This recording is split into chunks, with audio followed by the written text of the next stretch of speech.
खूपच टेस्टी होतात। बघा अशा प्रकारे चाकूच्या किंवा चमच्याच्या सहाय्याने तुम्ही बघा अशा प्रकारे खोबरं काढून घ्या।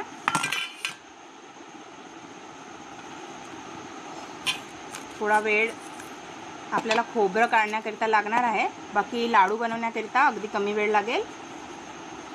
2 मिनिटात रेडी होऊन जातील। हे बघा, तर हे बघा खोबरं मी नारळामधून काढून घेतलेलं आहे। आता आपल्याला काय करायचं आहे की जे कवर आहे हे आपल्याला हे बघा अशा प्रकारे चाकूनी काढून घ्यायचं आहे, की जेणेकरून आपले लाडू जे आहेत एकदम पांढरी शुभ्र होतील।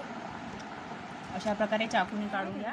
अशा प्रकारे आता आपल्याला हे खोबरं जे आहे किसून घ्यायचं आहे। हे बघा अशा प्रकारे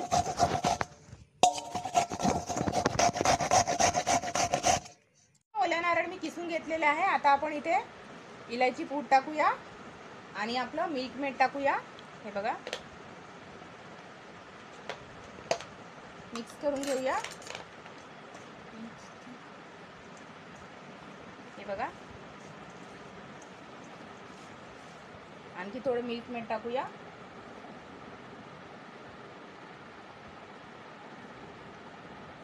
जर तुम्हाला कलरफुल लाडू पाहिजे असतील तर तुम्ही थोडं दुधामध्ये केसर टाका आणि ते घोल तुम्ही इथे टाकू शकता, म्हणजे तुम्हाला कलरफुल लड्डू मिळतील। हे बघा छान मिक्स करून घेतलेला आहे। आता आपण याचे लड्डू करूया। बघा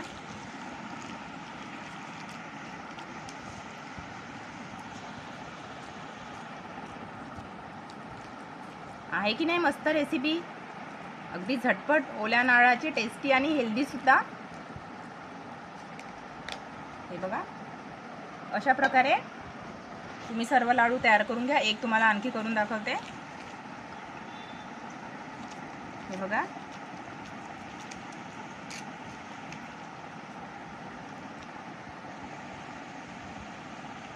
बघा आणखी एक करून दाखवते मी तुम्हाला। तर या रक्षाबंधनला नवीन एक रेसिपी, ओल्या नारळाच्या बर्फ्या तर तुम्ही बनवताच, पण ओल्या नारळाचे लाडू अगदी झटपट गॅस न पेटवता तयार होणारे हे लाडू तुम्ही नक्की बनवून बघा। हे बघा अशा प्रकारे तुम्ही सर्व लाडू तयार करून घ्या। ओल्या नारळाचे लाडू एकदम रेडी आहेत। बघा किती मस्त दिसत आहेत। चला आता आपण बदामनी आपल्या लाडूला छान गार्निश करूया। तर ओल्या नारळाच्या बर्फी सोबतच ओल्या नारळाचे लाडू सुद्धा या रक्षाबंधनाला तुम्ही नक्की बनवा। अगदी झटपट तयार होतात आणि गॅसची सुद्धा अजिबात आवश्यकता याच्यामध्ये लागत नाही, आणि आपल्याला इन्ग्रेडियंट सुद्धा 2च लागतात, ना साखर, ना मिल्क पावडर, ना दूध। अगदी झटपट तयार होणारे हे लाडू तुम्ही नक्की करून बघा। हे बघा किती मस्त दिसत आहे। तर आवडल्यास लाईक कमेंट्स करा आणि नवीन असाल तर सबस्क्राईब करा।